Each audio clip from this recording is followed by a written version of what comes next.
Okay, so hello students, welcome to this lecture. So this is lecture number 2 of the ongoing series on lecturer cadre previous year questions. आज के इस lecture में हम electromagnetic theory के questions को discuss करेंगे with detailed concepts and topic wise analysis. All these questions are very important, very crucial for your upcoming exams like master cadre, lecturer cadre and assistant professor exam.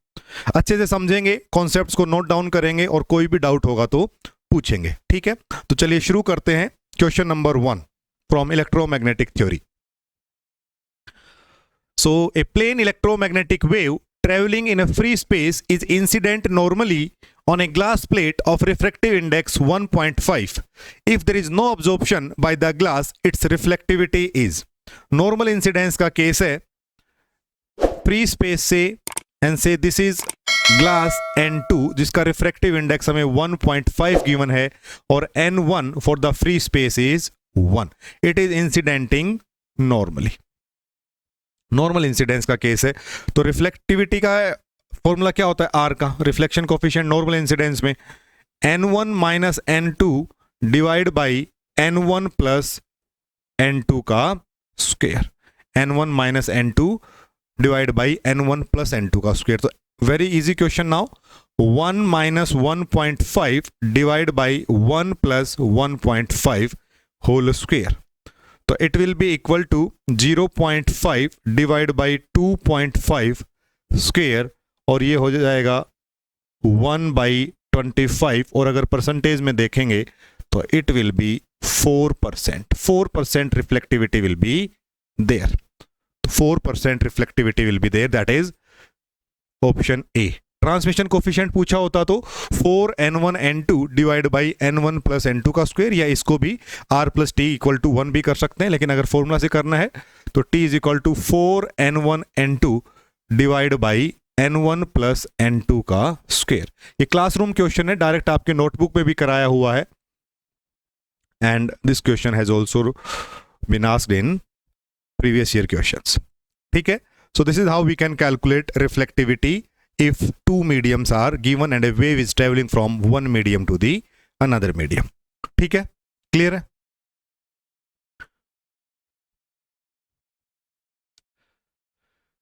That is the next question is from the time formulation of electric and magnetic field. So the electric and magnetic fields respectively हमें calculate करनी है. To the scalar potential is given equal to 0 and the vector potential is given as this. Means the scalar potential phi zt is equal to 0 and this vector potential AZT is given as TZ I cap. Vector potential A ये given है, scalar potential में given है. Time formulation में electric और magnetic field कैसे calculate करेंगे? Very E is equal to minus del phi minus curly A by curly T and B remains same, that is B equal to del cross A. यही होता है. ठीक है, so now we can calculate. देखो अब phi तो 0 है तो इसका तो ग्रेडियंट 0 होगा. ए का हम करली A by curly T calculate कर लेते हैं. सो करली A by curly T is nothing but Z I cap, और Z I कैप जब यहां पे पुट करेंगे तो E की वैल्यू आ जाएगी, that is minus of Z I cap. E की वैल्यू कितनी आ गई? Minus of Z I cap. The second thing is to calculate magnetic field. So B is equal to del cross A. तो डेल के लिए हम यहां पे रख लेंगे x cap, y cap, z cap, curly by curly x, curly by curly y and curly by curly z. और A क्या है? A is TZ I cap. So TZ x cap you can say TZ यहां पे, बाकी 0 0. तो x cap में क्या होगा? देखो x कैप देखेंगे तो 0 0 minus y cap. y cap में देखेंगे तो 0 माइनस करली by curly z of this, तो t बचेगा सिर्फ, plus z cap. z cap में भी इट विल बी 0 और y के साथ इसका 0, so it will be 0.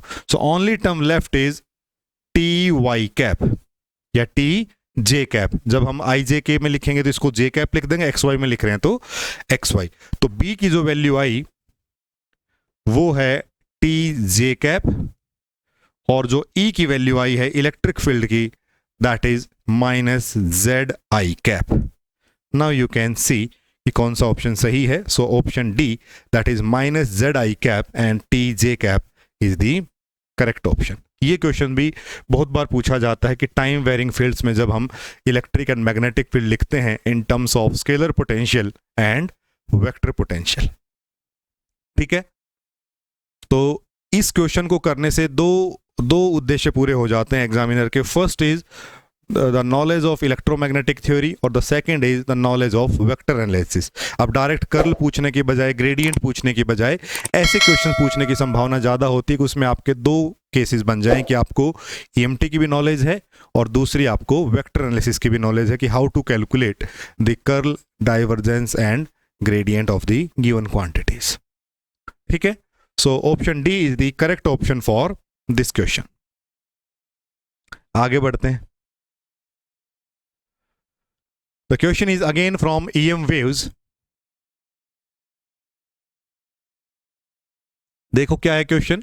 The space-time dependence of the electric field of a linearly polarized light in free space is given by this. Electric field की value हमें given है, that is E naught cos of omega t minus kz x cap, where E naught, omega and k are the amplitude, angular frequency and the wave vector. The time averaged energy density associated with the electric field is, very easy question, but थोड़ा सा हमें ध्यान रखना पड़ेगा कि क्या पूछा है। Time average energy density associated with the electric field only is, electric field के साथ जो टाइम एवरेज एनर्जी डेंसिटी है वो क्या है, ये हमसे पूछा है। एक बार थोड़ा सा पीछे चलते हैं और सारी चीजें समझने की कोशिश करते हैं क्योंकि आगे कुछ और भी पूछा जा सकता है। तो जब हम एनर्जी डेंसिटी कैलकुलेट करते हैं because of the electric field, it is 1/2 epsilon not e square होता है ना, e square, this e square. But when we calculate the time average of it, तो टाइम एवरेज निकालते ही जब इसका स्क्वायर का टाइम एवरेज कितना होता है, कोस स्क्वायर थीटा का 1/2, तो जब हम इसका टाइम एवरेज निकालते हैं UE, तो it becomes 1/2 epsilon not E not square and एक 2 एक्स्ट्रा, तो 1/4 epsilon not E not square. ठीक है, सिमिलरली आप UB, energy density associated with the magnetic field, is 1/2 B square mu naught, ये होती है। जब इसका टाइम एवरेज करेंगे तो it will B 1/4 B not square by mu naught, ये हो जाती है। और ये दोनों ही क्वांटिटी आपस में बराबर होती है, mu naught epsilon naught is equal to 1/c square, ये रिलेशन हमें पता है ना, c square is equal to 1/म्यू नॉट एप्सिलॉन नॉट। तो इसका जब हम यूज करेंगे तो we can see these two equations are equal to each other, और E और B का भी रिलेशन है, E is equal to B into C, E naught is equal to B naught into C. So we see कि average of UE is equal to average of UB आता है ना।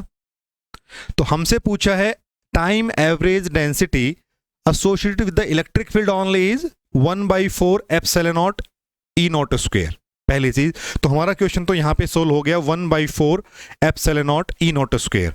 अगर हमसे पूछा जाता कि टोटल वेव के साथ इलेक्ट्रिक और मैग्नेटिक फील्ड के साथ टोटल एनर्जी डेंसिटी क्या एसोसिएटेड है, टाइम एवरेज, तो हम दोनों को ऐड कर देते, then average U is nothing but UE plus UB, तो ये दोनों तो बराबर हैं, तो इसका मतलब 1/4 epsilon not E not square plus 1/4 epsilon not E not square, तो उसका आंसर होता 1/2 epsilon not E not square.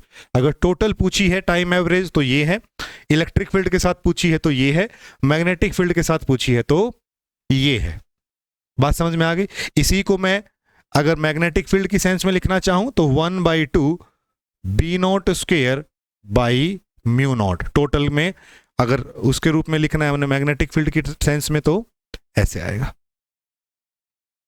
ठीक है, so this is how we can solve. So answer for this particular question is, that is the time averaged energy density associated with the electric field only is 1/4 epsilon not E not square. तो देखो ये जो question ये जो है ना, ये दोनों चीजें ये बड़ी कंफ्यूजिंग है। जनरली याद रहता है कि 1/2 epsilon not E not square होगा, लेकिन एक्चुअली होता तो 1/2 एप्सिलॉन नॉट ई स्क्वायर है जो हम कैलकुलेट करते हैं। बट द प्रॉब्लम इज कि जब हम इसको टाइम एवरेज करते हैं तो इसका टाइम एवरेज करेंगे तो इसका जो टाइम एवरेज होगा कोस स्क्वायर थीटा का साइन स्क्वायर थीटा का, दैट इज 1/2। तो 1/2 का फैक्टर एक्स्ट्रा आके ई नॉट स्क्वायर हो जाएगा, तो ये 1/4 हो जाता है। क्लासरूम में कराया हुआ है बहुत अच्छे से, आप नोट्स में भी देख सकते हो। Okay, so option A is the correct option for this question. आगे बढ़ते हैं। A circularly polarized monochromatic plane wave is incident on a dielectric interface at Brewster angle. Which one of the following statement is correct? Simple बात ये पूछी है कि एक circularly polarize monochromatic plane wave है which is incidenting on a dielectric interface at Brewster angle, और फिर पूछा है कि रिफ्लेक्टेड वेव जो है और ट्रांसमिटेड वेव है उसका नेचर क्या होगा, क्या वो प्लेन पोलराइज्ड होंगी, क्या वो सर्कुलरली पोलराइज्ड होंगी, क्या वो इलिप्टिकली पोलराइज्ड होंगी, वो हमसे पूछा है। ठीक है, तो इस क्वेश्चन को थोड़ा समझते हैं एक बार डिटेल में। ये ऑप्शंस आपके सामने हैं। The reflected light is plane polarise in the plane of incidence, transmitted light is circularly polarise. दूसरा ऑप्शन है reflected light is plane polarise perpendicular to the plane of incidence and transmitted light is plane polarise in the plane of incidence. ऐसे ही different different combinations के साथ बनाया हुआ है। तो हम एक बार कॉन्सेप्ट को समझते हैं, डिटेल में समझते हैं, फिर हमारा ऑप्शन अपने आप मैच कर जाएगा। ठीक है, यहाँ पे करेक्ट आंसर भी लिखा है, बट पहले समझते हैं। देखो ब्रूस्टर एंगल में हमने क्या पढ़ा है, एक बार सर्कुलर को भी छोड़ दो, सर्कुलर जो पोलराइज वेव उसको भी छोड़ दो, एक बार सिंपल डिस्कशन करके देखते हैं कि अगर एक अनपोलराइज लाइट, अगर एक अनपोलराइज लाइट ब्रूस्टर एंगल पे हिट करती है, अनपोलराइज लाइट है, ठीक है, this light is unpolarised light. Unpolarised light का मतलब क्या होता है, it is changing its plane of vibration in a very short span of time. तो अनपोलराइज्ड लाइट आ रही है, तो अनपोलराइज्ड लाइट जो है उसके अंदर जो इलेक्ट्रिक फील्ड के जो कंपोनेंट्स हैं वो in the plane of incidence भी हैं और perpendicular to the plane of incidence भी हैं। तो ब्रूस्टर एंगल पे क्या होता है कि ब्रूस्टर एंगल पे जो रिफ्लेक्टेड वेव है, जो रिफ्लेक्टेड वेव है उसमें से इलेक्ट्रिक फील्ड के वो components which are in the plane of incidence they will be cancelled out, वो यहां पे नहीं आते हैं। तो the only component left in the reflected light, reflected beam, reflected wave is are the components of electric field which are perpendicular to the plane of incidence. ठीक है, ये ध्यान रखना है। इसीलिए देखो जब हमने पढ़ा था तो जो ब्रूस्टर एंगल है वो उसी केस में हम डिफाइन करते हैं when E is in the plane of incidence. Oblique incidence का वो वाला केस जब E is in the plane of incidence, when E is perpendicular to the plane of incidence Brewster angle नहीं होता है। ठीक है, तो इसका मतलब यहां पे जो कंपोनेंट्स बचे सिर्फ वो कंपोनेंट्स हैं which are perpendicular to the E, perpendicular to the plane of incidence. ठीक है, और ये जो ट्रांसमिटेड वेव चली जाती है, this theta B, this is theta T, ये होती है पार्शियली पोलराइज्ड, है ना। ये हमने बेसिक जानकारी पढ़ी हुई है। So at the Brewster angle what happens is the components of electric field which are in the plane of incident they will be cancelled out. जो परपेंडिकुलर वाले हैं वो बचे रहेंगे, और चूंकि परपेंडिकुलर वाले ही सिर्फ बचे हैं, so this is a plane polarised wave. एक ही डायरेक्शन में इसकी वाइब्रेशन है, so it is a plane polarised wave. ये बात क्लियर है यहां तक। ये हमने अनपोलराइज्ड लाइट के केस में समझा है कि अनपोलराइज्ड लाइट में सारे कंपोनेंट्स हैं। Now let's discuss about circularly polarised light, जो कि हमारा प्रॉब्लम है। The incoming beam is circularly polarised,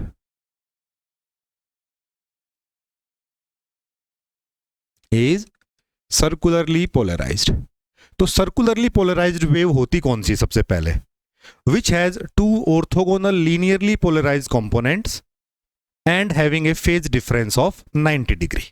दो ऑर्थोगोनल, दो परपेंडिकुलर कंपोनेंट्स हो of plane polarised and they are out of the phase और having a phase difference of 90 degree. तो आप लिख सकते हो in the circularly polarised wave, in the circularly polarised wave there are two orthogonal linearly polarized components, two orthogonal linearly polarized components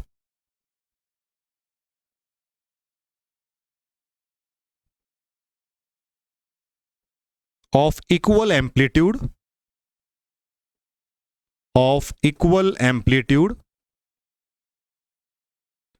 and a phase difference of 90 degree and a phase difference of 90 degree. ठीक है, जब आपने state of polarisation वाले भी question पढ़े हों उसमें भी आप ध्यान से देख सकते हो कि जब सर्कुलरली पोलराइज हम किसको बोलते थे, जिनके EX और EY जब हम लिखते थे उनके E नोट बराबर हो, या AB जो भी था AA हो जाए, BB हो जाए, वो बराबर हो, और साइन और कोस की टर्म्स हो, मतलब दोनों में 90 डिग्री का फेज डिफरेंस हो, तब हम डिफाइन करते थे कि सर्कुलरली पोलराइज्ड है, लेफ्ट सर्कुलर है कि राइट सर्कुलर है, स्टेट ऑफ पोलराइजेशन में, है ना। तो अगर यहां से समझे, सिर्फ अगर किसी ने स्टेट ऑफ पोलराइजेशन नहीं पढ़ी है, तो हमने कहा कि जो सर्कुलरली पोलराइज लाइट है उसके अंदर दो linearly polarise component, linearly polarise मतलब जिनकी एक पर्टिकुलर डायरेक्शन ऑफ वाइब्रेशन है, and they are perpendicular to each other because they are orthogonal and they are having the same amplitude दोनों का सेम है उस टाइम पे, and a phase difference of 90 degree exist between them, then there will be a circularly polarised state. तो यहां से समझते हैं कि जो सर्कुलरली पोलराइज वेव है इसके अंदर दो कंपोनेंट्स हैं, जो एक दूसरे के परपेंडिकुलर हैं, जिनका एम्पलीट्यूड बराबर है और दोनों का फेज डिफरेंस 90 डिग्री है। तो उसको हम क्या कहते हैं, एक हमारे पास होती है पी पोलराइज्ड वेव और एक होती है एस पोलराइज्ड। ये मैं थोड़ा और डिटेल में जाके आपको समझा रहा हूं ताकि कभी ये भी पूछा जाए तो पता रहे। पी पोलराइज मतलब इलेक्ट्रिक फील्ड के वो कंपोनेंट जो parallel to the plane of incidence हो, पी से समझ जाओ पैरेलल, है ना।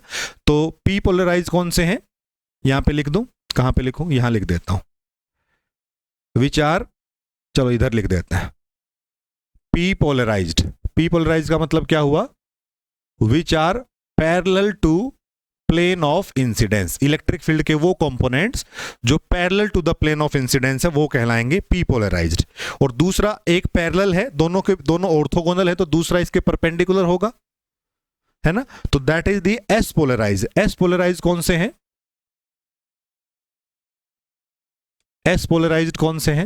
S polarised are perpendicular to the plane of incidence. ये बात समझ में आ गई। तो ये जो सर्कुलरली पोलराइज वेव आई, इसके अंदर दो कंपोनेंट हैं, एक पी पोलराइज, एक एस पोलराइज, एक परपेंडिकुलर और एक in the plane of incidence. And now this wave is hitting at the Brewster angle. ये अब ब्रीवेस्ट एंगल पे आके हिट कर गई। तो ब्रीवेस्ट एंगल की प्रॉपर्टी है कि जैसे ही ब्रीवेस्ट एंगल को दिखेगा कि जो आने वाली वेव थी उसके अंदर जो प्लेन ऑफ इंसिडेंस के जो कंपोनेंट्स हैं उनको मैंने रिफ्लेक्शन में नहीं लाना है, उनको हमने रिफ्लेक्शन में नहीं लेके आना है, यहां पे कैंसिल आउट कर देना है। तो इसका मतलब जो रिफ्लेक्टेड वेव है इसके अंदर जो पी पोलराइज और एस पोलराइज आ रहे थे यहां से, जब वो इधर गया तो सिर्फ एस पोलराइज बच गया, पी पोलराइज यहां पे नहीं आया because of the property of the Brewster angle. तो यहां पे जो बचे वो इलेक्ट्रिक फील्ड के वो कंपोनेंट्स बचे जो कि परपेंडिकुलर थे, जो कि हम जिसका नाम हमने दिया एस पोलराइज्ड। बात समझ में आ गई। पी पोलराइज यहां पे नहीं आए, यहां पे दोनों का इक्वल एम्पलीट्यूड था, फेज डिफरेंस था, और यहां से चले रिफ्लेक्टेड में सिर्फ एस पोलराइज आया, एक ही डायरेक्शन में पोलराइजेशन है which is perpendicular to the plane of incidence, and that is why the reflected wave is known as plane polarised wave which is perpendicular to the plane of incidence. तो ये कौन सी हो गई, plane polarised.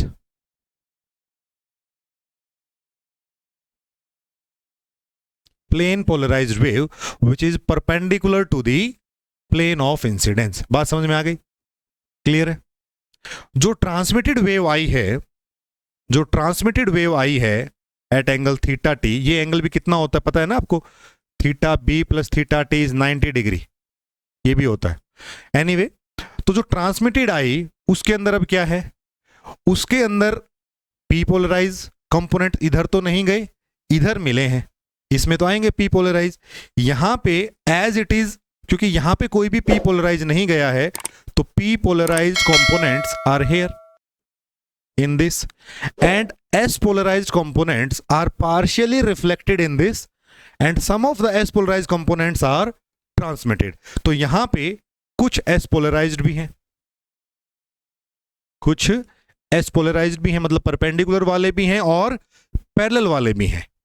लेकिन अगर दोनों equal होते, अगर दोनों का एम्पलीट्यूड यहां पे इक्वल होता, तो this will be the circularly polarized as well. But because of this behaviour, क्योंकि एस पोलराइज के इधर चले गए, some of them are here and P polarize are maximum here, यहां पे कोई भी पी पोलराइज नहीं है. The amplitude of P polarized and S polarized components are not equal. Amplitude are not equal. इन दोनों का एम्पलीट्यूड इक्वल नहीं है. पी पोलराइज के ज्यादा एम्पलीट्यूड है, ज्यादा कंपोनेंट्स है as compare to S polarized. So अब क्या होगा, ऐसे दो ऑर्थोगोनल कंपोनेंट्स जिनका एम्पलीट्यूड बराबर नहीं है, फेज डिफरेंस 90 डिग्री का मेंटेन्ड है, परपेंडिकुलर और पैरेलल ही है, वो क्या बनाते हैं, इलिप्टिकली पोलराइज्ड लाइट. तो यहां पे क्या आएगा, इलिप्टिकली पोलराइज्ड.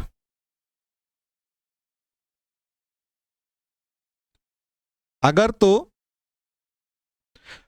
एम्पलीट्यूड्स इक्वल होते then it will be circularly polarised. अब एम्पलीट्यूड्स इक्वल नहीं होते हैं, तो आपने देखा है जब हम प्लॉट करके देखते थे स्टेट ऑफ पोलराइजेशन में, वहां पर भी कुछ ऐसा आएगा, है ना. देखो एक तो ऐसा आए कि भाई यहां पे भी ई नॉट है, यहां पे भी ई नॉट है, ई नॉट ई नॉट, एक तो ऐसा चल रहा है. एक क्या है, E1 लेटर सपोज यहां है, E2 थोड़ा कम है, E1 यहां है, E2 थोड़ा कम है. So it will be something like this. So this will be elliptically polarized. तो जो रिफ्लेक्टेड वेव है वो प्लेन पोलराइज है, perpendicular to plane of incidence, और जो ट्रांसमिटेड वेव है वो इलिप्टिकली पोलराइज्ड है. ये हमारा आंसर हुआ इस क्वेश्चन का. Now let's check the option. The option number C, that is the reflected light is plane polarised perpendicular to the plane of incidence, and the transmitted light is elliptically polarized. That is option C. ये जैसे ये option, there will be no reflected light, ये नहीं हो सकता क्योंकि जो incoming है उसके अंदर दो कंपोनेंट है. अगर इनकमिंग में सिर्फ एक ही कंपोनेंट होता which is in the plane of incidence, तो फिर हमें नो रिफ्लेक्टेड लाइट मिलती. बट यहां पे जो इनकमिंग आ रही है वो सर्कुलरली पोलराइज्ड है, उसमें दो कंपोनेंट्स हैं which are orthogonal to each other. ठीक है ना. तो इसका जो ऑप्शन होगा that is option number 3, option C. Reflected light is plane polarized perpendicular to the plane of incidence and the transmitted light is elliptically polarized. बात समझ में आ गई. तो ऐसे इसको हमने थोड़ा डिटेल में समझने की कोशिश की है. ब्रेस्ट ट्रायंगल के कॉन्सेप्ट को भी समझ लिया है और ब्रेस्ट ट्रायंगल से इसको कैसे सोल्व करना है. और क्वेश्चन क्या बन सकते हैं कि एक ही इंटरफेस पे हम दो ब्रेस्ट ट्रायंगल डिफाइन कर सकते हैं. ब्रेस्ट ट्रायंगल में और क्रिटिकल एंगल में क्या रिलेशन होता है ये भी हमसे पूछा जा सकता है, या n1 n2 देके हमसे ब्रेस्ट ट्रायंगल भी कैलकुलेट कराया जा सकता है. तो वो सारे न्यूमेरिकल पॉइंट ऑफ व्यू से क्वेश्चन हो जाते हैं ब्रेस्ट ट्रायंगल से. बाकी मैंने काफी चीजें यहाँ पे ब्रेस्ट ट्रायंगल की बताने की कोशिश की है. ये भी एक तरीका है प्लेन पोलराइज वेव को एक्सेप्ट करने का, कि इससे भी जनरेट करने का, कि जैसे आपसे पूछा जाएगा ना कि which of the following can produce a plane polarise wave, तो उसमें अगर ब्रेस्ट ट्रायंगल का भी ऑप्शन है तो वो भी एक सही ऑप्शन है, क्योंकि अनपोलराइज लाइट से प्लेन पोलराइज लाइट बनाने में अगर हम उसको ब्रेस्ट ट्रायंगल पे हिट करते हैं तो प्लेन पोलराइज लाइट हमें मिल जाती है. ठीक है. So this is option number C. Let's move to the next question. I think this was the next. Yeah. An insulating sphere of radius A carries a charge density rho r, which is equal to rho naught a square minus r square cos theta. R is less than A. The leading order term for the electric field at a distance d far away from the charge distribution is proportional to. The question is from multipole expansion. Question कहां से है? Multipole expansion. इलेक्ट्रोस्टैट्स, multipole expansion, जहां पे हम फार distance पे contribution देखते हैं कि किस टर्म का डोमिनेंस है, मोनोपोल है कि डाइपोल है कि क्वाड्रपोल है, और उनकी वजह से पोटेंशियल की टर्म कैसे आएगी, इलेक्ट्रिक फील्ड की टर्म कैसे आएगी. और चार्ज डिस्ट्रीब्यूशन भी कैसा दे रखा है, कॉन्टिन्यूअस चार्ज डिस्ट्रीब्यूशन का केस है. Continuous charge distribution.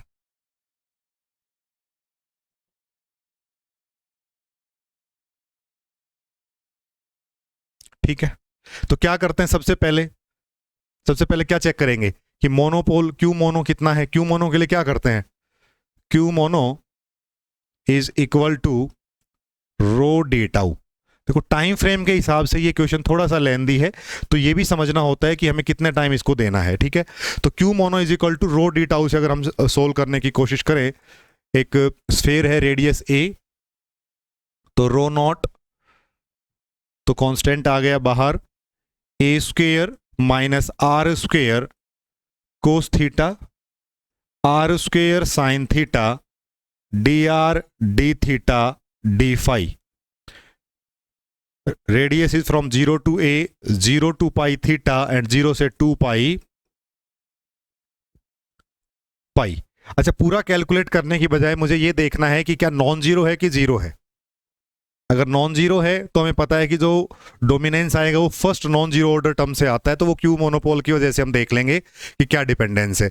अगर जीरो आता है फिर हमें चेक करना पड़ेगा डाइपोल मोमेंट, है ना। तो अब देखो ये कितना हो जाएगा, आर स्क्वेयर का करेंगे इसके साथ, तो A square R square minus R 4 D R, इसको करना है 0 से ए तक। साइन थीटा कोस थीटा है, sine theta cos theta D theta, 0 to pi and 0 से 2 pi is for D phi. ये इंटीग्रेशन सोल्व करना है, तो इसको कर लो, ये तो 2 पाई हो जाएगा इसका, तो इसको क्या करूं मैं, इसको मैं 2 से डिवाइड कर दूं, 2 से मल्टीप्लाई कर दूं, 2 sine theta cos theta which is sine 2 theta, और साइन 2 थीटा का इंटीग्रेशन हो जाएगा minus cos 2 theta divide by 2, 0 to pi into इसका 2 पाई। और इसको देख लेते हैं ये कितना हो जाएगा, कुछ फाइनाइट आएगा यहां से, है ना, ये हमें पता है क्योंकि यहाँ पे r5/5 होगा, यहाँ पे r³/3 होगा, तो कुछ फाइनाइट आएगा, जीरो नहीं हो रहा है। इस पे लिमिट लगाओ, लिमिट लगाएंगे तो क्या होगा, देखो लिमिट लगाओ तो इट विल बी 1/4, तो बाहर चला जाएगा, माइनस भी बाहर चला जाएगा, cos of 2 pi minus cos of 0, तो कोस 2 पाई भी 1, कोस 0 भी 1, 1 माइनस 1 0, तो इसका मतलब जो whole integration will be equal to 0 and hence Q monopole is equal to 0। तो क्यू मोनो 0 आ गया। एक तरीका तो ये है चेक करने का।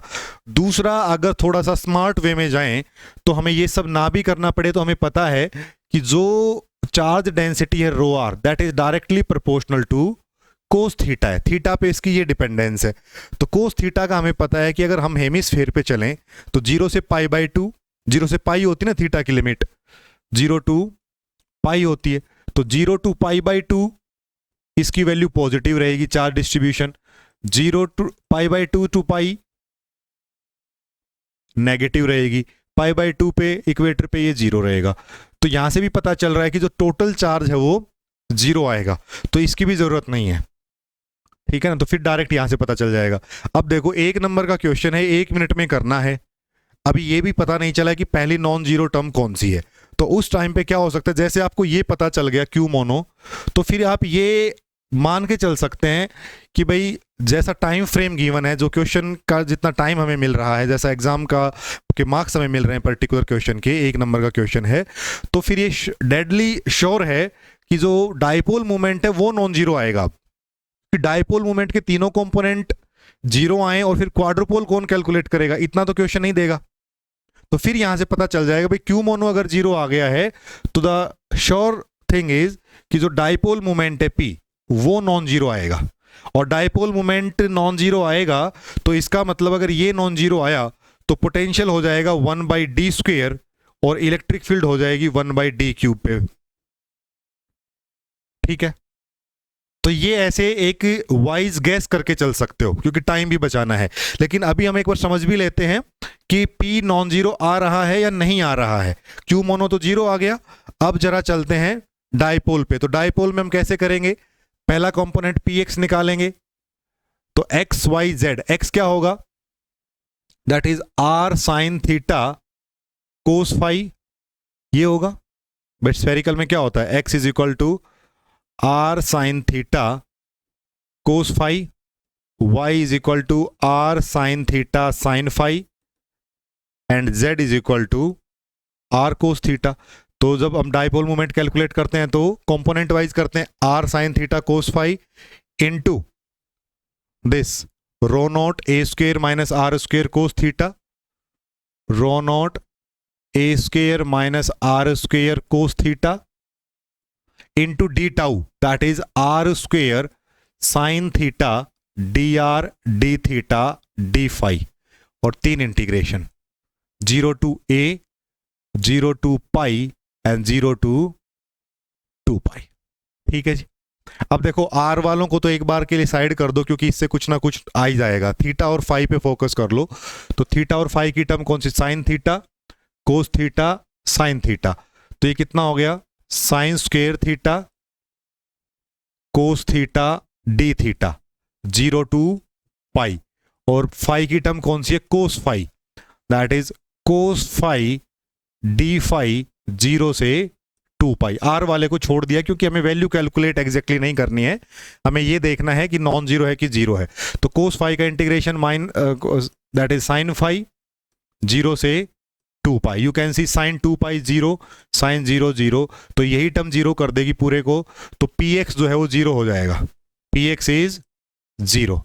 सिमिलरली पी वाई में कैलकुलेट करूं अगर, तो it will be triple integration R sine theta sine phi into rho naught A square minus are square cos theta into R square sine theta D R D theta D phi.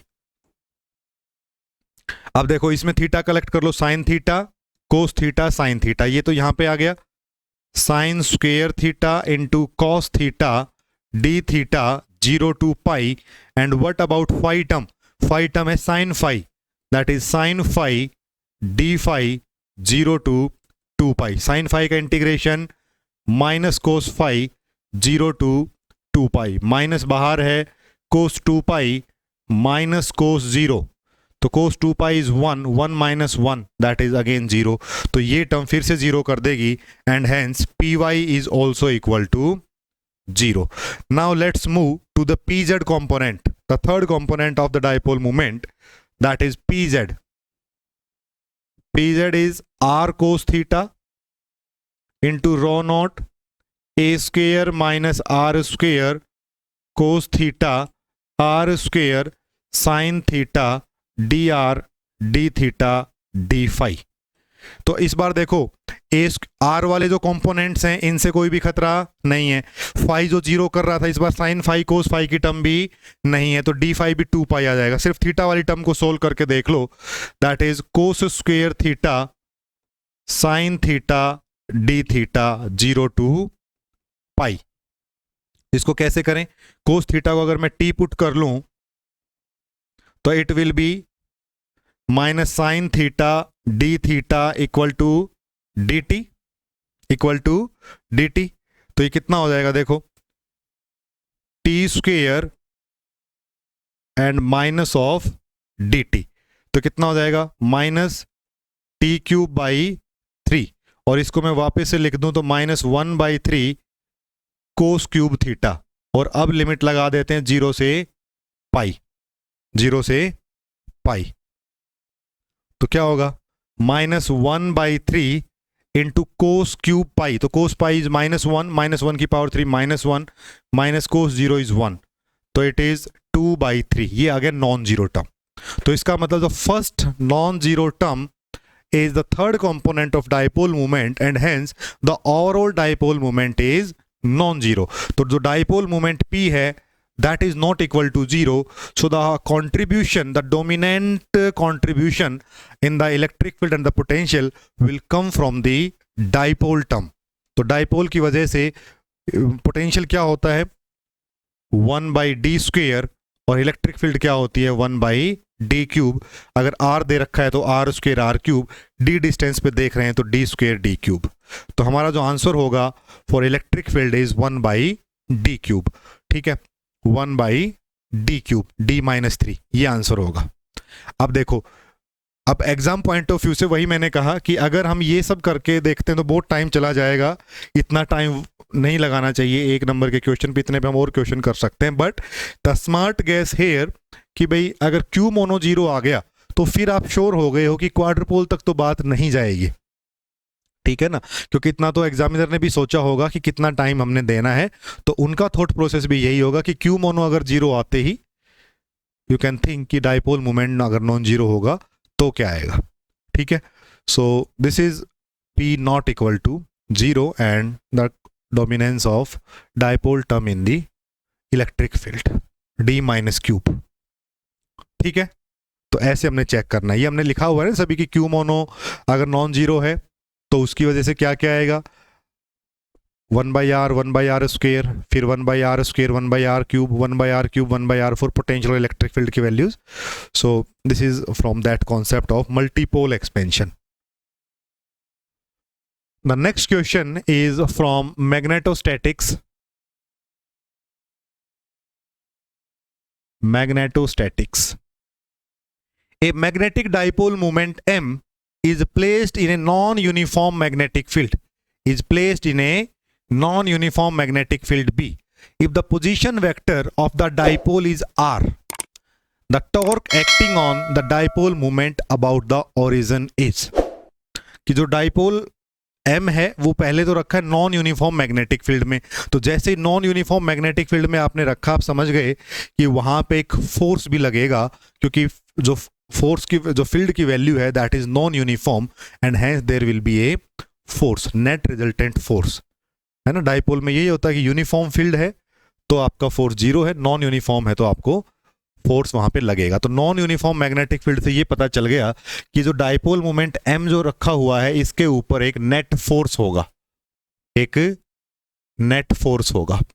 And now the position vector of the dipole is R, means from the origin its location is R, and we have to find out the torque acting on the dipole about the origin, उस origin point के about। बहुत अच्छा question है, बहुत अच्छा question है, conceptual question है। एक बार जरा चलते हैं जो हमने पढ़ा है।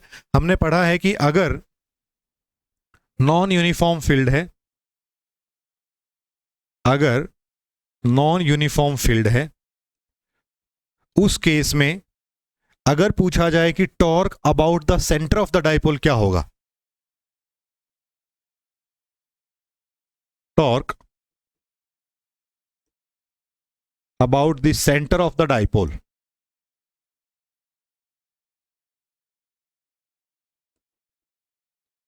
that is tau is equal to m cross b, tau is equal to m cross b होता है, ठीक है, अगर सेंटर के अबाउट पूछा जाए तो। लेकिन अगर किसी और पॉइंट के अलोंग पूछा जाता है, अगर किसी और पॉइंट के along any other point accept the centre of the origin, तो इस टॉर्क को हम क्या कहते हैं, इंट्रिंसिक टॉर्क भी कहते हैं, which is because of the dipole itself. So this is known as intrinsic torque, ठीक है। और यही चीज अभी अबाउट एनी पॉइंट पढ़ने से पहले एक बार अगर इलेक्ट्रिक डाइपोल भी दे रखा होता तो अबाउट द सेंटर क्या हो जाता है, P क्रॉस E, है ना, P cross E। But about any other point, about any other point, अब एनी अदर पॉइंट पे हम देखेंगे तो हमें समझ में आएगा कि because of the non uniform field there will be a net force, net magnetic force F, which is equal to del of m dot b, del of m dot b, this will be a force, and because of this force at a distance, the dipole is placed at a distance r from the origin and a net force F is acting like this, then the torque will be equal to r cross F, that is del of m dot b, ठीक है। So the net force acting, sorry, the net torque acting on this magnetic dipole is this plus this, intrinsic plus orbital torque, इसको orbital torque कहते हैं, इसको intrinsic कहते हैं। So the net torque is m cross b plus r cross del m dot b. ठीक है। Similarly अगर electric dipole की बात होती तो about the centre this one, about any other point, वहां पे क्या हो जाता है P cross E plus R cross F, और F वहां पे हम लिखते थे P dot del E, P dot del E, वो यहां पे आ जाएगा। तो ये होता है इलेक्ट्रिक डाइपोल का। ठीक है, तो this is the correct option, ये है। अगर कहीं पे ऑप्शन ये गिवन है, आई थिंक आंसर की में जो है ऑप्शन ये ना देके इनमें से कोई दिया हुआ था, दैट इज रॉन्ग। अगर वो ये भी देते हैं only this is given, it means वो जो उनका जो इंट्रिंसिक टॉर्क है उसको इग्नोर कर रहे हैं, that is not correct. So this is from the standard text book results, this is the complete torque value m cross b plus r cross del m dot b। और उसमें भी पूछा जाए about any other point in the non uniform field, so this force plus the torque about its center. ठीक है, so option D will be the correct option for this question. So next question is, in a non-conducting medium characterized by epsilon is equal to epsilon naught, mu is equal to mu naught, and conductivity sigma is equal to 0, the electric field is given by this quantity, that is E is equal to 20 sin 10 raised power 8t minus kz j cap.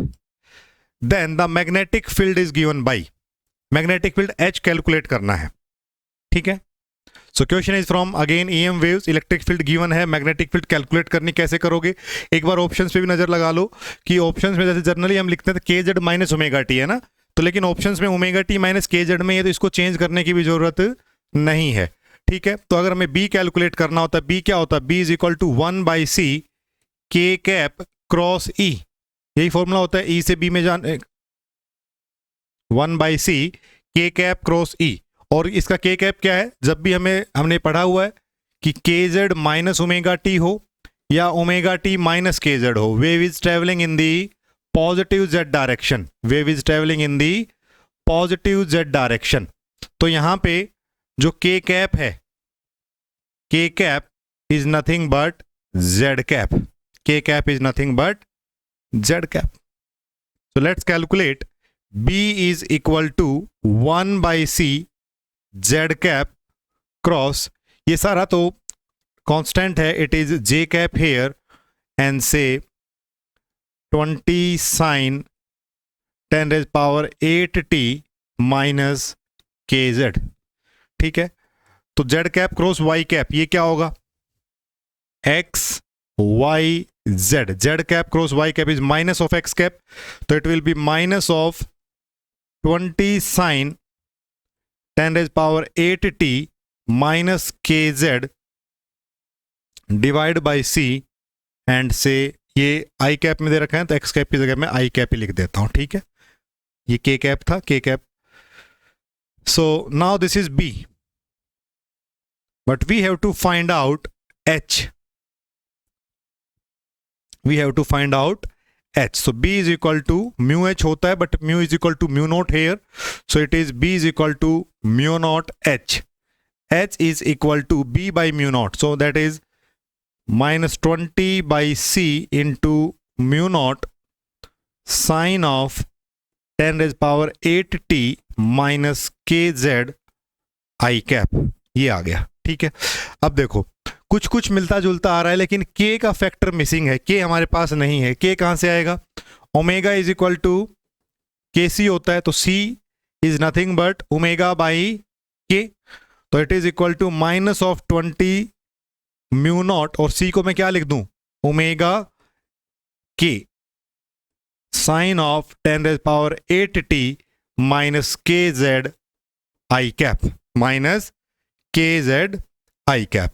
Now this omega, ये क्या omega T होता है ना, omega की value कितनी है 10 raised power 8, तो it is minus 20k 10 raised power 8 into mu naught sine of 10 raised power 8t minus kz I cap, this is H। ये आएगी एच की exact value. The best possible answer from the options is option C. यहाँ पे एक negative sign तो missing है, but apart from that और किसी में वो है भी नहीं नेगेटिव साइन, ठीक है ना, तो हो सकता है नेगेटिव साइन जो है वो मिस हुआ हो। So option C that is 20k 10⁸ mu naught sine इतना I cap, everything is same. इसके अलावा और कोई ऑप्शन नहीं है जो सही है। देखो जे कैप वाला ये दोनों तो खत्म ही हो गए ऑप्शन सीधे, एक ये बचा एक ये बचा, इसमें से हमें ये वैल्यू मिल गई, ये सही, ठीक है ना, क्योंकि साइन का फंक्शन तो साइन का इसी में आ रहा है as it is. So option C will be the correct. सारी चीज़ें सेम है, बस एक नेगेटिव साइन का है, हो सकता है कि जब जो एग्जाम है उसमें नेगेटिव साइन मिस हो गया हो, ठीक है। So this is option C for this question. आगे बढ़े। An oscillating current IT is equal to I naught exponential of IT is equal to I naught exponential of minus iota omega t flows in the direction of y-axis through a thin metal sheet of area 1 centimeter square kept in the xy plane. The rate of total energy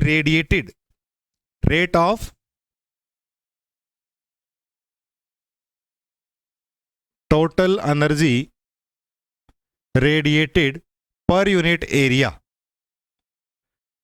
rate of total energy radiated per unit area from the surface of the metal sheet at a distance of 100 meter is, ये हमसे पूछा है।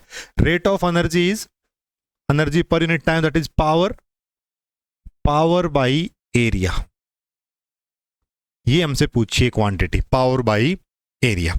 इस question को हम दो तरीके से कर सकते हैं, एक करेंगे फंडामेंटल तरीके से जैसे हमने पढ़ी हैं चीजें, एक बार उस तरीके से करते हैं, और दूसरा इसको अगर किसी को नहीं कैलकुलेट करना आता है तो इसका एक डायरेक्ट तरीका भी है जो हर कोई कर सकता है, दैट इज डायमेंशनल एनालिसिस। पहले एक बार समझते हैं physics fundamental point of view से कि कैसे करेंगे। देखो अभी जो पहली सेंस इस क्वेश्चन को समझ के आती है कि एक ऑसिलेटिंग करंट है, एक कोई रेक्टेंगुलर लूप है या ये क्या है, ये मेटल शीट है, तो क्या ये ऑसिलेटिंग मैग्नेटिक डाइपोल है क्या, ऐसा समझ में आता है कि हो सकता है मैग्नेटिक ऑसिलेटिंग मैग्नेटिक डाइपोल होगा, लेकिन ये ऑसिलेटिंग मैग्नेटिक डाइपोल नहीं होके ये ऑसिलेटिंग इलेक्ट्रिक डाइपोल है। ये क्लासिकल प्रॉब्लम है हर्जियन डाइपोल की।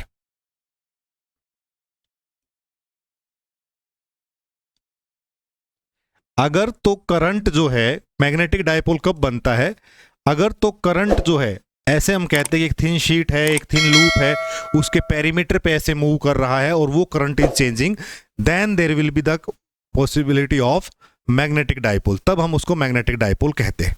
लेकिन अभी क्या हो रहा है कि एक शीट रखी है एक्स वाई प्लेन में, एक शीट रखी है एक्स वाई प्लेन में, and then through a wire oscillating current is there, and as we are observing this from a far distance, so it will be observed as a changing or oscillating current in a line, means charge are oscillating, charges are changing, that is why the current is there.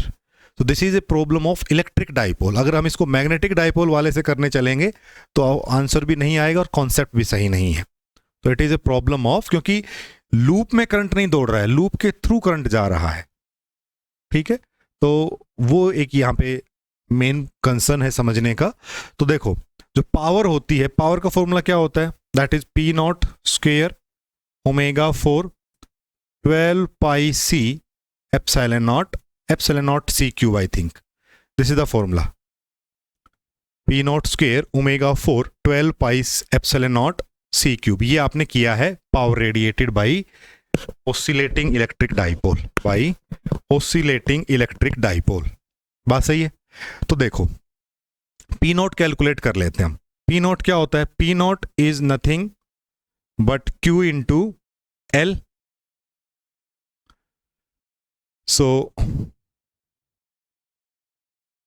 आई हमें पता है that I is equal to I naught E raise power minus iota omega T. Q naught की value क्या होगी, हमें Q note चाहिए होगा ना यहाँ पे पी नोट निकालने के लिए, एब्सोल्यूट वैल्यू निकालने के लिए। तो I is nothing but D Q by D T. So D Q is I D T, तो इंटीग्रेट कर देते हैं, तो Q T is equal to I naught by omega E raise power minus iota omega T. ठीक है, तो जो Q naught की value I that is this one. ठीक है, क्यू नोट की जो वैल्यू है that is this one in magnitude I note by omega. ठीक है, सो नाउ अगर हमें क्यू नोट पता चल गया तो I can put this value here and this value here. So the power radiated P is equal to P naught square, that is I naught square over omega square into this L. L is say the distance through which it is oscillating, and divide by that is omega 4 12 pi epsilon naught C cube. So it is I naught square L square omega square divide by 12 pi epsilon naught C cube, and the power P is power per unit area चाहिए हमें, तो divide by से L square I naught square omega square 12 pi epsilon naught C cube। ये power per unit area आ गया, L हमने वो distance ले लिया लूप का, तो उसके अकॉर्डिंग हमने L स्क्वायर करके एरिया कर दिया है। ठीक है ना, so I naught square omega square 12 pi epsilon naught C cube, ये ऑप्शन आएगा, option B will be the correct. तो ये एक ट्रिक थी इसमें, ये फॉर्मूला ध्यान रहे पहली चीज। तो दूसरा, पी नोट की वैल्यू हमने करंट से कैसे कैलकुलेट करनी है, क्यू नोट की वैल्यू कैसे कैलकुलेट करनी है, this will be the case. ठीक है, उस आयोटा से घबराने की जरूरत नहीं है, वो यहाँ पे स्क्वायर भी होगा तो भी वो सॉर्ट हो जाएगा।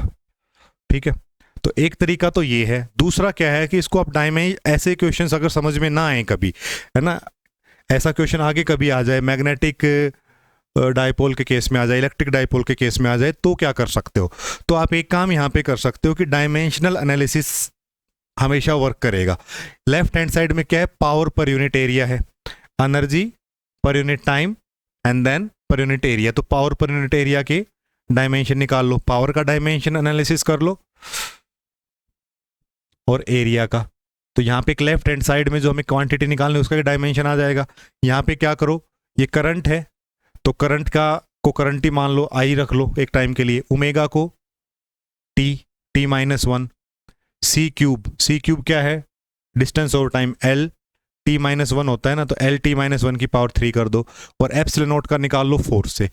इस क्वांटिटी का एक बार निकाल के रख लो और आई और ओमेगा का निकालो, डिवाइड करते चला जाओ। Only option B will be there, only option B will be there. ठीक है, करके दिखाऊं, देखो रेट ऑफ एनर्जी है ना, rate of energy divide by area, तो इसका कितना हो जाएगा, m1 L2 T minus 2 divide by T L2। ठीक है, तो L2 से L2 चला जाएगा, m1 L माइनस 3 आएगा लेफ्ट हैंड साइड में। ठीक है, राइट हैंड साइड में क्या क्या क्वांटिटी है, आई नोट जहां पे दिखे उसको मैं आई बोल दूंगा, ओमेगा जहां पे दिखे उसको मैं T माइनस 1 बोल दूंगा, और C जो है C cube is nothing but L T minus 1 होता है ना, डिस्टेंस पर यूनिट टाइम, तो L क्यूब T माइनस 3। बचा हमारा एप्सिलॉन नॉट, एप्सिलॉन नॉट का कैसे निकालोगे, F is equal to Q1 Q2 over 4 pi epsilon naught R square. तो मुझे एप्सिलॉन नॉट का निकालना है, it is Q1 Q2 upon F into R square. Q1 Q2 क्या होता है, C कुलम, तो इसका टाइम के साथ निकालो, Q by T is equal to I हमने माना है ना, तो C is equal to I into T।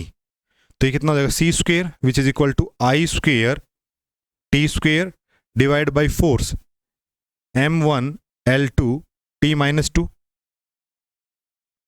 M1 L1 T minus 2 sorry,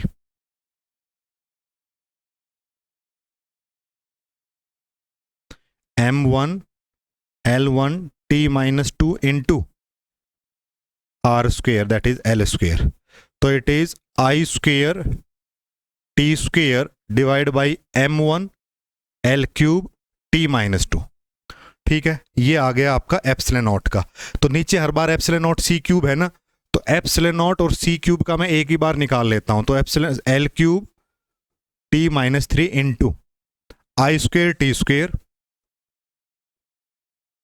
divide by m1 l3 t minus 2, m1 l3 t minus 2, यही है ना। ठीक है, एल क्यूब से एल क्यूब चला जाएगा, ऊपर कितना आएगा m माइनस 1, और ये t जब ऊपर जाएगा तो ये कितना हो जाएगा t4, ऊपर t बचेगा एक, और i2 m1 t i2 ये बचेगा। अब चलते हैं जरा, ऑप्शन नंबर 1 क्या है, ऑप्शन नंबर 1 क्या है उस पर लिखते हैं। चलो एक बार बार तो क्या करना है, एक बार एक को लिख के देख लेते हैं। I naught omega 12 pi epsilon naught C cube, I naught omega 12 pi epsilon naught C cube. तो आई नॉट का आई, इसका टी माइनस 1, 12 पाई का कुछ नहीं, epsilon naught C cube that is m minus 1 T i2। तो देखो ये m बच गया ऊपर जाके, t माइनस 2 हुआ और i माइनस 1 हो गया, तो ये तो आया नहीं हमारा, तो m1 l माइनस 3 था खाली। ऑप्शन नंबर 2 क्या है जो अभी हमारा आंसर आया था, दैट इज ये वाला I naught square omega square divide by epsilon naught C cube. देखो I naught square is I square T minus 2 divide by m minus 1 T i2, तो i2 से i2 चला जाएगा, m1 t minus 3, m1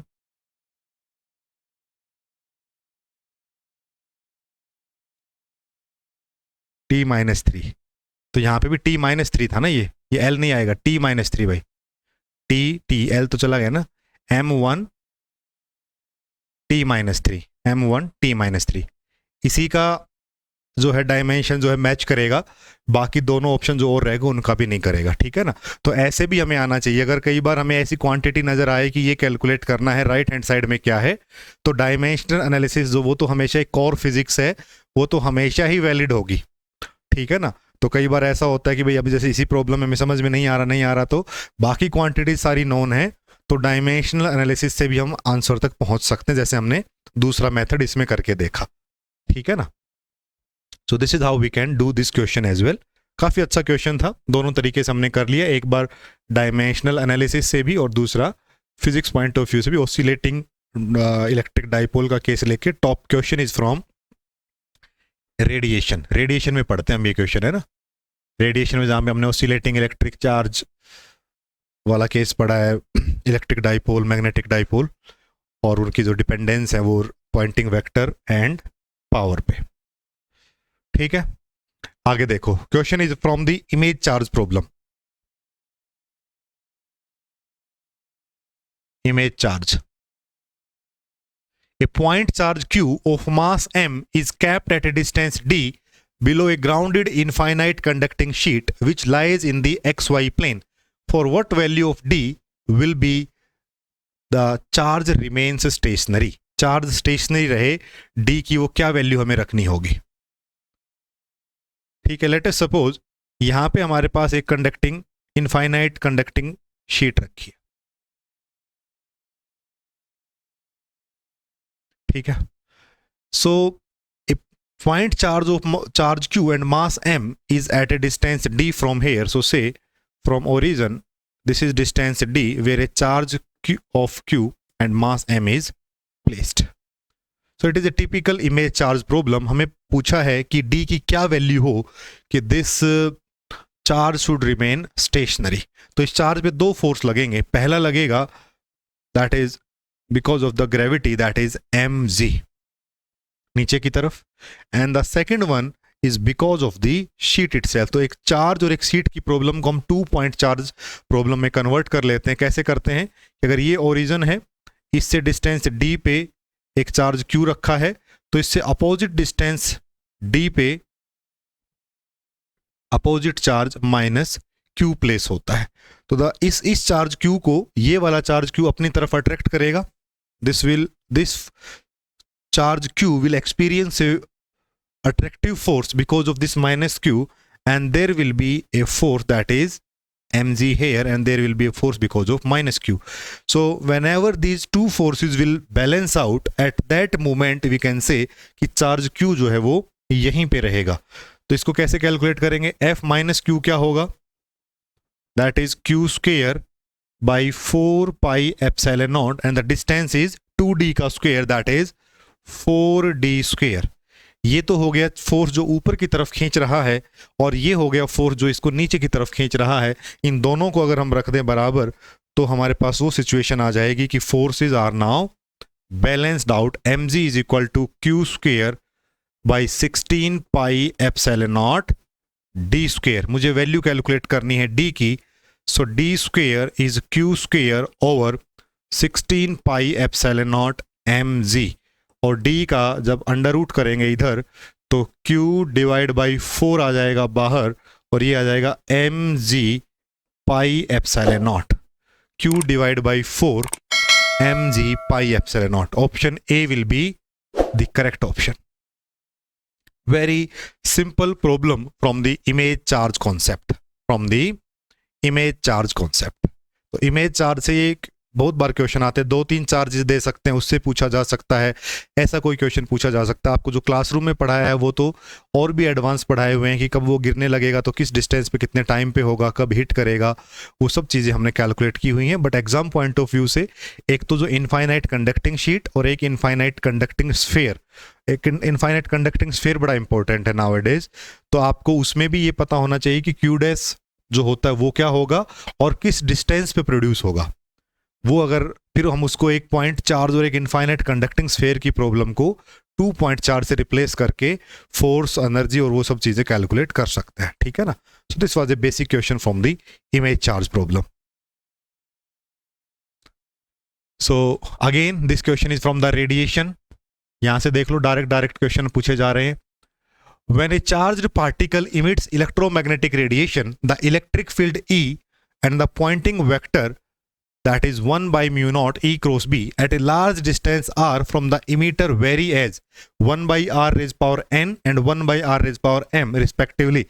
Which of the following choices of n and m are correct? GATE का question है और यहाँ पे भी डायरेक्ट पूछा गया है कि n और m की वैल्यूज क्या होंगी। तो आपको लिखाया हुआ है कि electric field is directly proportional to Q A sine theta by R, magnetic field is directly proportional to qa sin theta by r, and the pointing vector is directly proportional to q square a square sin square theta divided by r square, divided by r square। यही होता है। इसकी exact value भी calculate की हुई है, लेकिन सिर्फ डिपेंडेंस पूछी है। तो e की डिपेंडेंस r पे कैसी है? e is directly proportional to 1 by r और s is directly proportional to 1 by r square। तो r n की वैल्यू 1 और m की value 2, n is equal to 1, m is equal to 2, n is equal to 1, m is equal to 2। Option C will be the correct option for this question। ठीक है, आगे बढ़े। So this is a direct straightforward question, that is the work done on the charges by the electromagnetic force is equal to the decrease in energy stored in the field less the energy which flowed out through the surface। is a statement of कि कौन सी theorem की statement है? that is a direct question from the Poynting theorem. इसका एक expression भी होता है बट वो अभी करने की जरूरत नहीं है। वैसे भी आप देख सकते हो गोस थ्योरम तो आपको कुछ energy conservation, इलेक्ट्रोमैटिक magnetic force, work done के बारे में बताती नहीं है, फ्लक्स के बारे में बताती। Electric field Stokes theorem and Gauss divergence theorem are the fundamental theorems from the vector analysis, जहां पे हम एक दूसरे के बारे में चेंजेस करते हैं। And then the Poynting theorem, तो इसका जो करेक्ट आंसर होगा that will be the Poynting theorem. ठीक है, उसी की डायरेक्ट स्टेटमेंट है। The field of magnetic vector B is always, कि मैग्नेटिक वेक्टर बी है उसकी फील्ड कैसी होती है? इरोटेशनल है, सोलेनोइडल है, नॉन सोलेनोइडल है, both irrotational and non solenoidal. तो हमें पता है कि डेल क्रॉस बी जो है that is equal to mu naught J, and del dot B जो है दैट इज इक्वल टू 0। ये होता है। तो del dot B is 0, it means it is solenoidal, it means it is divergence of a vector is 0, it means its field is solenoidal in nature। solenoidal के साथ ये वाला option तो है नहीं, तो only solenoidal it is, option B will be the correct one. ठीक है, इलेक्ट्रिक फील्ड की पूछे तो वहां पे डेल क्रॉस ई जो है वो 0 होगा। ठीक है ना, डेल क्रॉस ई होगा वो 0 होगा वहां पे।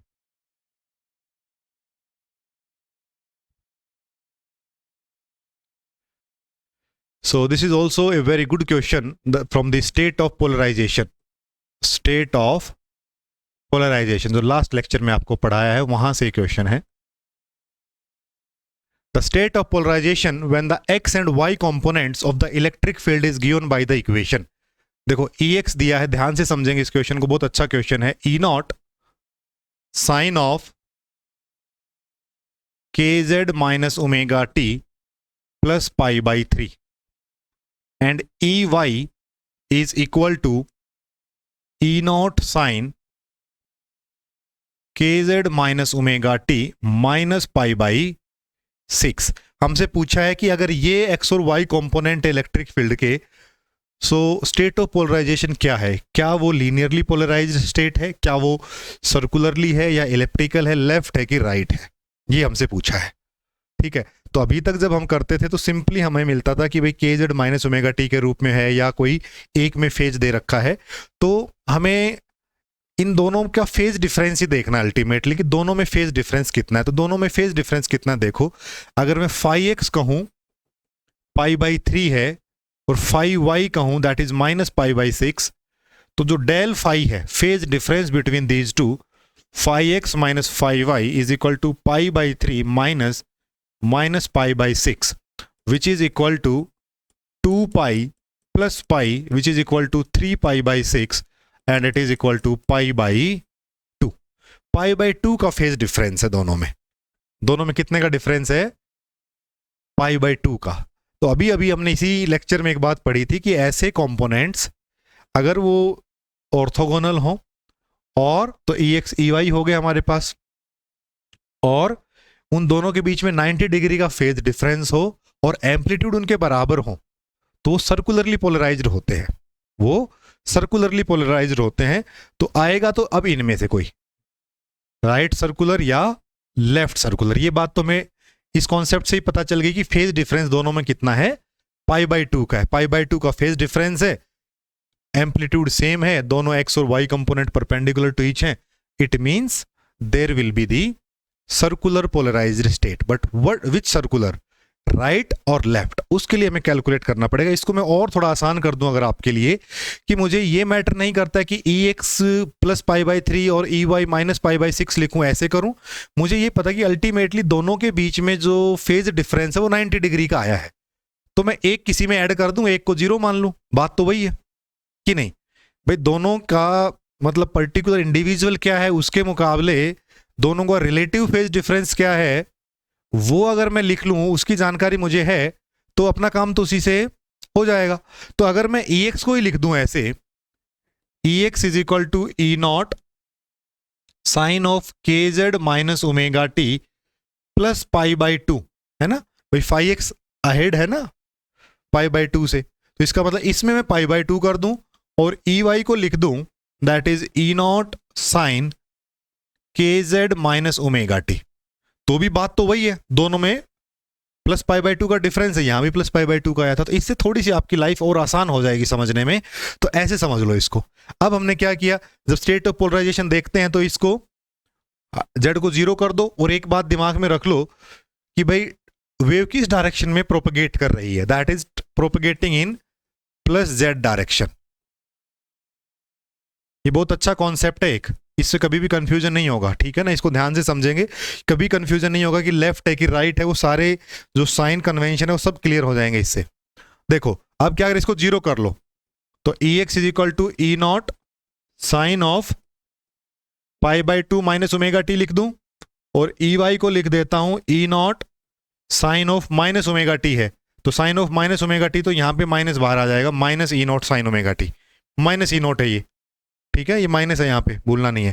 तो sine pi by two minus omega T is nothing but E naught sine pi by two पे चेंज कोस में, और माइनस ओमेगा टी आएगा तो पहले क्वाड्रेंट में पाई बाय टू में से माइनस होता कोस ऑफ ओमेगा टी, और ये है minus of E naught sine omega T. दिख गया ना 90 डिग्री का फेज डिफरेंस यहाँ पे हमें। अब देखो, अब क्या करोगे,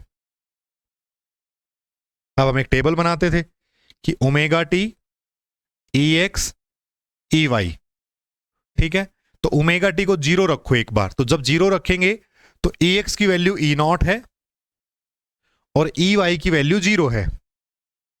फिर ओमेगा टी को मैं पाई बाय टू करता हूं एट सम लेटर टाइम, तो ओमेगा टी जब पाई बाय टू है तो ये ई एक्स जीरो हो जाता है और ये है minus E not, minus of E not. अब देखो कैसे हम देखेंगे, एक तरफ मान लो, देखो ध्यान से समझना है इस चीज को, राइट हैंड रूल से ही हम एक्सिस डिफाइन करेंगे। अगर आप इसको x मान रहे हो, इसको y, तो x cross y z cap will be somewhere outward, ठीक है। अगर आप इसको x मान रहे हो, इसको y, तो x cross y will be z cap, तो z कैप फिर बोर्ड के अंदर की तरफ होगा इन दिस डायरेक्शन, ठीक है। तो अभी मैं इसको मान लेता हूं ऐसे,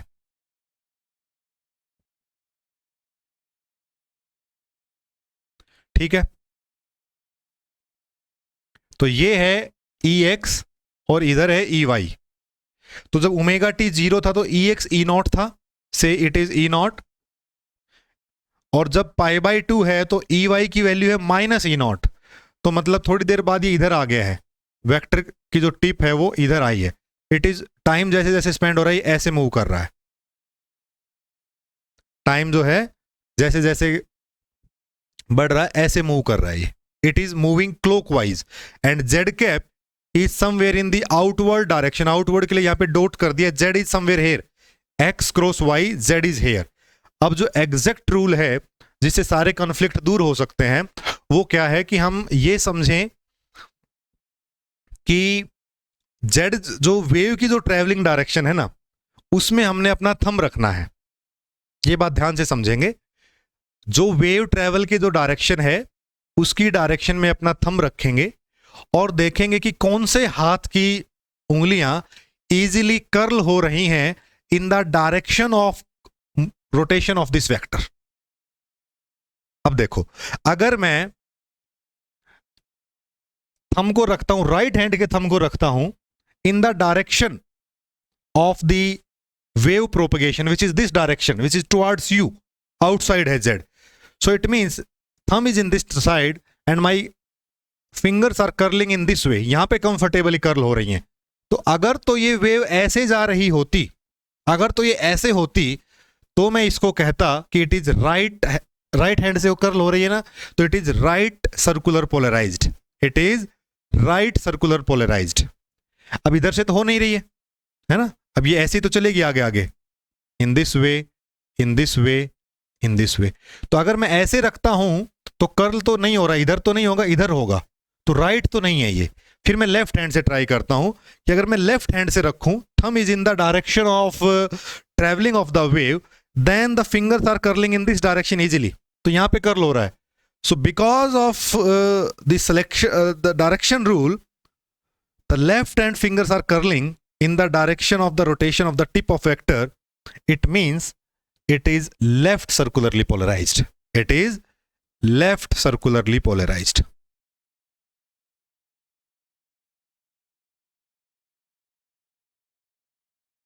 तो आंसर आएगा इसका LCP। ये बात लिख लो, बहुत कंफ्यूजन होता है, अलग अलग ऑथर्स जो हैं स्टैंडर्ड बुक्स में अलग अलग नोटेशन रखते हैं, हम इस नोटेशन के साथ चलेंगे, आंसर सही आएगा कि बस वेव किधर ट्रेवल कर रही है। अच्छा, इसी को एक बार और करके दिखाऊं। अब आप कहो कि सर आपने ई एक्स ई वाई इधर मान लिया, अब क्या मैं इसको ऐसे मान सकता हूं? देखो,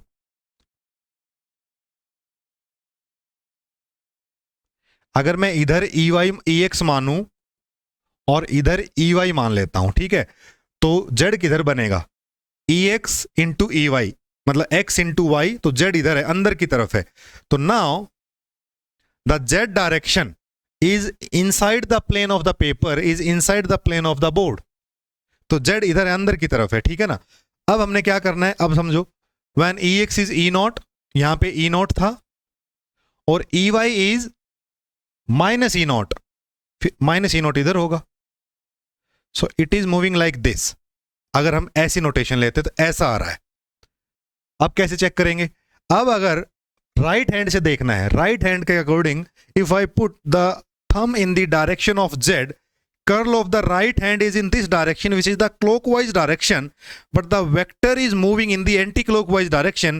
It means I cannot predict the direction or the state because of the right hand. But if I try the left hand, अगर लेफ्ट हैंड का थंब इधर रखते हैं तो left hand thumb is in the direction of the propagation of wave, which is the positive z cap direction, which is in the plane of paper, then the curl of fingers are in the anti-clockwise direction, and hence they are synchronizing with the tip of the vector because of the left hand, and hence it is left-handed circularly polarized or left circularly polarized LCP. तो इसका answer ऐसे कर लो, ऐसे कर लो, देखो same ही आ रहा है, ठीक है ना। तो ये आएगा left circularly polarised.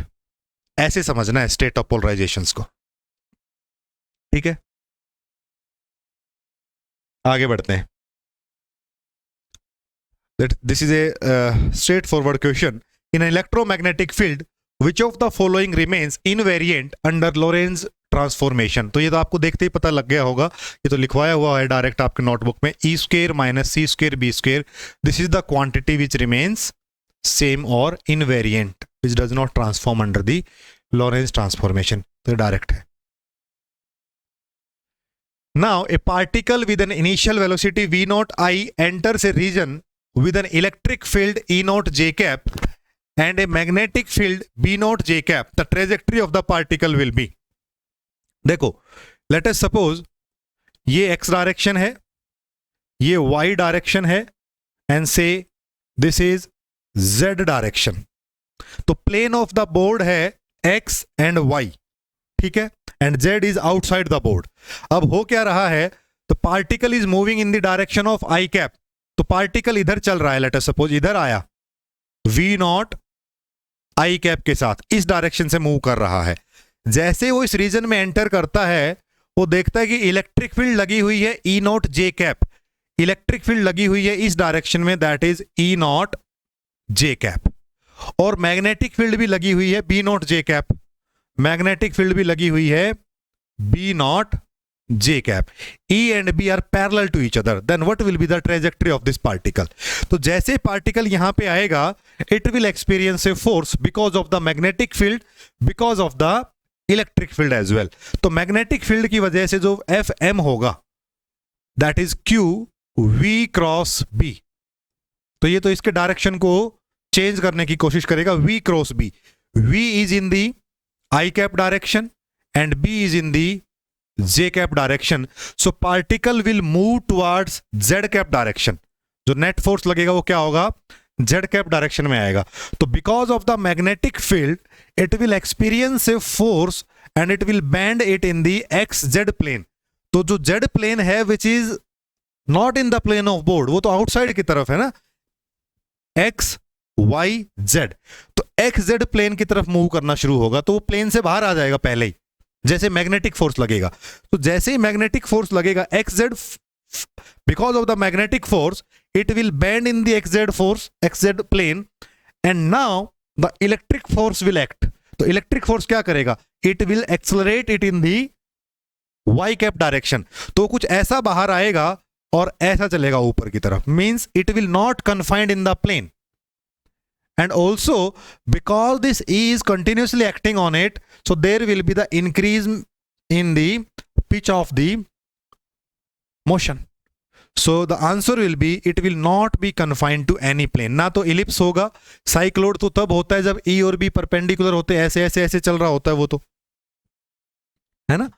And pitch hello, जो कांस्टेंट पिच वाला केस था वो भी आपको पढ़ाया हुआ है कि उसमें कैसे जब एंगल पे जाते हैं तो परपेंडिकुलर और पैरेलल कंपोनेंट्स वर्क करते हैं। सो करेक्ट थिंग है ये कि जैसे ही हमने एक प्लेन माना ये x था और ये y है, तो जैसे x z में मोशन आया, बाहर की तरफ मोशन आ गया है, तो पार्टिकल का जो पाथ है वो इस प्लेन में कन्फाइन नहीं रहेगा, it will be in the x z plane and y की तरफ इसका फोर्स इसको ऊपर खींचता चला जाएगा. ठीक है, so answer will be it will not be confined in the plane. Correct option will be D. So this is all for electromagnetic theory. So I hope आपको अच्छे से समझ में आया होगा. And the question is from behavior of charge particle in electric and magnetic field. In electric and magnetic field उस topic से question है. ये भी गेट का क्वेश्चन है. सो ये पूछा गया है. ठीक है, सो आपने देखा कि इलेक्ट्रोस्टैटिक से भी क्वेश्चन है, इमेज चार्ज का भी क्वेश्चन है, मल्टीपोल एक्सपेंशन का भी क्वेश्चन है, मैग्नेटोस्टैट से क्वेश्चन है, ईएम वेव से क्वेश्चन है, रेडिएशन से क्वेश्चन है, पोटेंशियल फॉर्मुलेशन से क्वेश्चन है. तो throughout the syllabus you will get the question. ठीक है ना. So this is all for this session. In the next session we will discuss with the next unit. और बाकी जो भी student master cadre, lecturer cadre and assistant professor exam की तैयारी करना चाहते हैं, so the detailed video lecture course with study material with test series is available on Graviton Institute app. Link जो है आपको डिस्क्रिप्शन में मिल जाएगा. You can log in the app and can start your learning. ठीक है, कोई भी डाउट होगा पूछेंगे, कोई भी सजेशन होगा बताएंगे. Bye bye, have a good time. In case of any doubt please feel free to discuss. Bye bye.